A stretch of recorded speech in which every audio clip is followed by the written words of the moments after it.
Olá a todos, bem-vindos a mais um vídeo aqui no canal. Meu nome é Bruno Santos e hoje vamos dar continuidade aqui ao nosso curso de Android com Kotlin.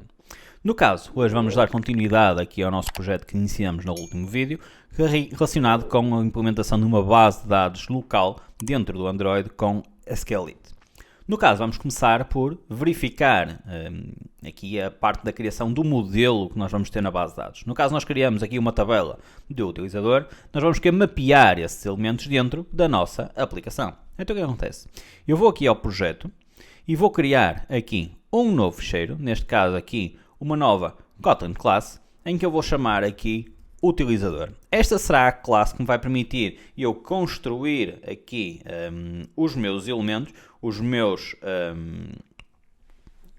objetos, neste caso do tipo utilizador. Então vou colocar aqui val id int igual a 0, val username string vazio, val password string igual a vazio. E isto basicamente iria-me fazer a implementação aqui ou permitir criar aqui, no caso, objetos. Para além disso, eu vou querer também definir aqui já uma função, como é a minha função toString, para eu conseguir apresentar os dados do meu utilizador. E no caso, nós vamos fazer esta parte porque vamos utilizar aqui uma list_view para tentar não colocar aqui demasiada complexidade e focar na parte da base de dados. Então o que acontece? Eu vou fazer aqui botão direito, generate, e vou implementar aqui o meu método toString, passando-lhe então aqui os 3 parâmetros. E no caso, é-me gerado aqui este código, seria aqui o código base para eu fazer aqui esta implementação e que é o necessário para eu conseguir estar a apresentar aqui os dados do meu utilizador. No caso, agora, o que é que vamos querer fazer? Nós vamos querer, e podemos já passar até mesmo para a implementação da nossa base de dados e da nossa list_view, neste caso. Então eu vou passar aqui para o meu ActivityMain.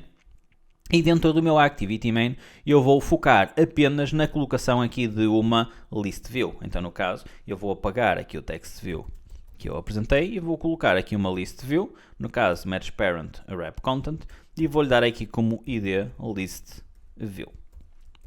Vou também já agora aproveitar e trocar aqui para um linear layout e automaticamente consigo verificar aqui todo este conteúdo. No caso posso dar ainda aqui uma orientação, mas no caso eu quero implementar apenas aqui este bloco. Vou também colocar aqui já o meu viewBinding, ou seja, aqui viewBinding enabled true, aqui sincronizar. E voltando agora aqui à minha main activity, à minha activity principal, o meu objetivo vai ser então agora instanciar aqui ou fazer uma ligação para a minha base de dados. Então no caso, vamos começar por fazer aqui o private late init var binding, será aqui activity main binding, binding é igual a activity main binding .inflate layout inflator, e aqui neste caso passamos aqui o binding.root.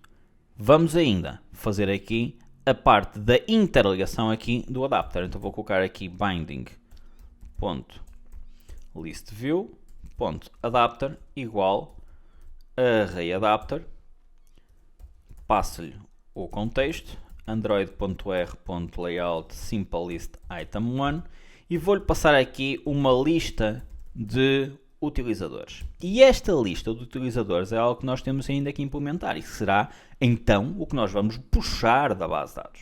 Então o que é que acontece? Eu vou chegar aqui e vou criar o seguinte, valdb igual a dbhelper e que, relembrando o que nós necessitamos de passar é o contexto, ou seja, this. E isto vai me permitir eu saber sempre em cada activity qual é a chamada que eu estou a fazer à minha base de dados, ok?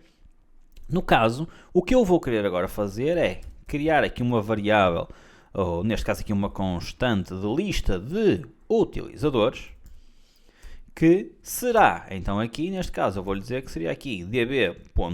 E vou colocar aqui, por exemplo, utilizador list select all, por exemplo, ok? E este é um método que ainda não existe, mas é um método que eu vou ter que implementar, ok? Vamos só aqui verificar.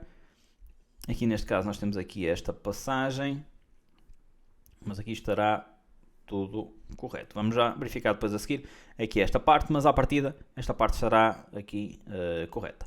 O que é que nós vamos querer agora fazer? Passar precisamente para o lado do DB Helper e implementar aqui estes métodos que nos vão permitir nós fazermos aqui as operações de apresentação dos nossos elementos na nossa base de dados. No caso, vamos começar precisamente com a parte do Select All. Então o que acontece? Eu vou chegar aqui e vou criar aqui uma função que eu vou chamar aqui utilizador Select All. E vou criar aqui uma outra função que vai ter precisamente aqui este nome.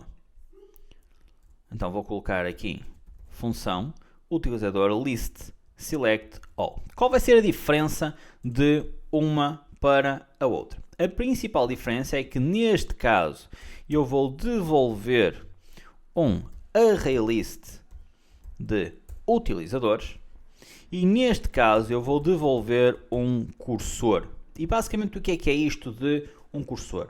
Um cursor é basicamente um elemento que nós vamos conseguir puxar da base de dados, começando aqui o resultado da nossa query à base de dados e que nos vai permitir nós devolvermos aqui alguma informação ao nosso utilizador. O que é que acontece?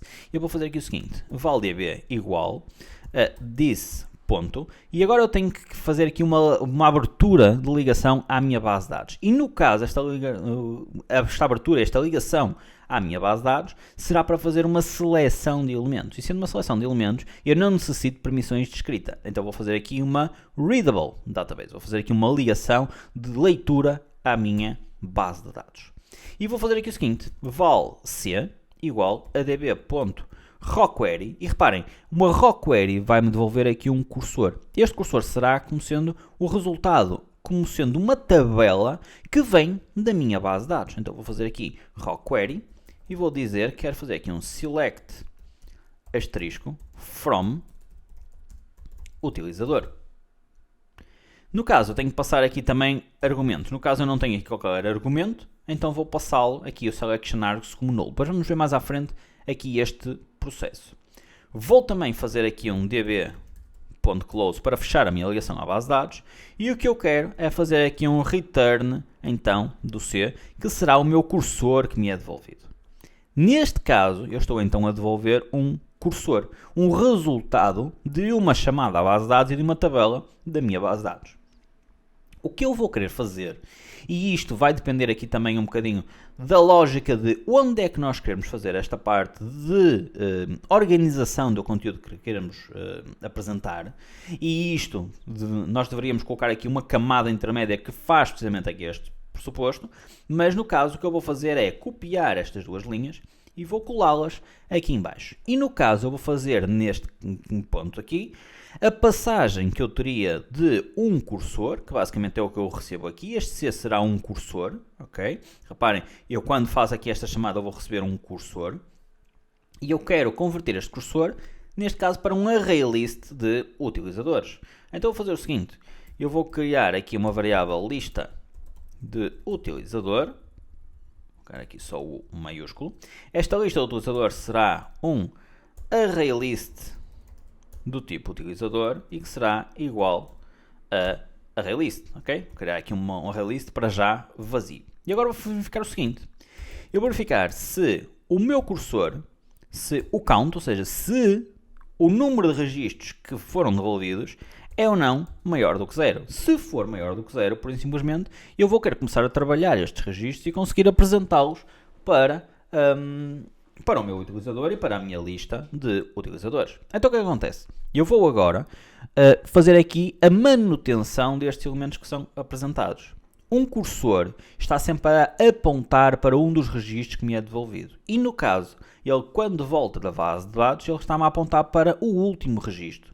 Então, no caso, eu vou querer fazer aqui um c.move to first e vou passar a apontar para o primeiro registro da minha tabela, ou do meu resultante, que será o meu cursor. Aqui no caso, eu vou agora fazer um ciclo do while, em que eu vou percorrer todos os meus registros que eu tenho dentro do cursor. Então eu vou fazer o seguinte, do while c.move to next. Ou seja, enquanto eu puder passar para um seguinte registro, para o registro a seguir, eu vou estar sempre a fazer aqui um determinado processo. Que processo é esse? Ler os valores que são aqui implementados. Então o que é que acontece? Eu vou ter que fazer aqui o seguinte.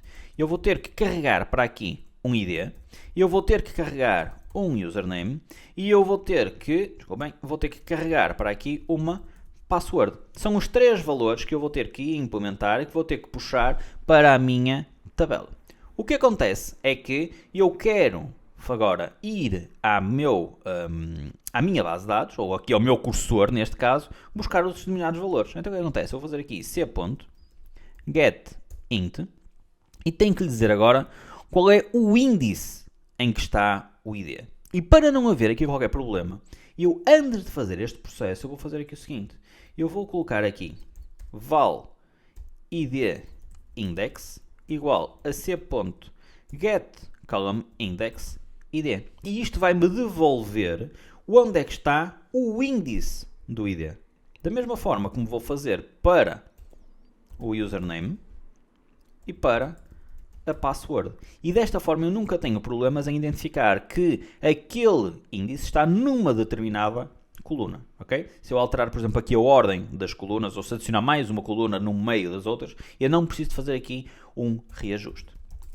E vou dizer aqui, username, password. Ou seja, neste caso, o index, o ID, iria-me apontar para a primeira coluna, no caso o username para a segunda e a password para a terceira. Aqui neste caso, eu vou-lhe dizer então que quero passar aqui o c.getInt id index. Vou querer agora fazer a mesma coisa para os restantes. Neste caso, getString username index e para a password c.getString password index. E automaticamente aqui eu consigo ganhar todos os valores daquele objeto. O que é que eu necessito ainda de fazer? Criar o próprio objeto e adicioná-lo à minha lista de utilizadores. Então, lista utilizador.add utilizador e vou-lhe passar aqui o ID, o username e a password.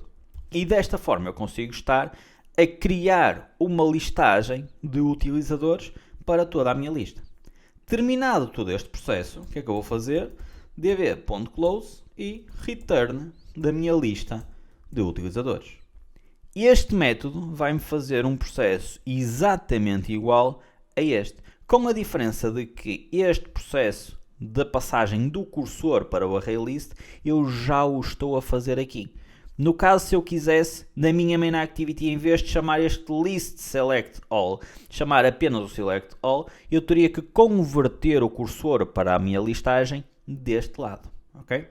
No caso, vamos testar aqui a nossa aplicação e vamos verificar então se estes 2 utilizadores que nós já criamos nesta primeira fase, se vão ou não ser apresentados. No caso, nós criamos apenas aqui 2 utilizadores, que era aqui este user com password pass, o admin com password pwd, e o objetivo é conseguirmos perceber se esses 2 utilizadores vão ou não ser apresentados na minha lista. Reparem que o que nós estamos a fazer na nossa main activity é precisamente ler todos os utilizadores e apresentá-los então aqui na nossa list view. Vamos então verificar aqui o nosso conteúdo. E reparem, automaticamente me é apresentado aqui o primeiro utilizador e aqui o segundo utilizador. Ou seja, eu consigo ter aqui a percepção já desta leitura que é feita da minha base de dados e consigo estar a ver todas estas informações. No próximo vídeo vamos continuar aqui este processo, vamos trabalhar aqui também com outros métodos, no caso vamos fazer aqui seleções por ID, fazendo a leitura para um cursor e a leitura para um objeto, e vamos fazer também estas opções de alteração, insert, update e delete. Qualquer dúvida, já sabem, deixem nos comentários, subscrevam o canal para continuar a receber novidades, sigam também nas redes sociais e participem na nossa comunidade do Discord, e vemos no próximo vídeo.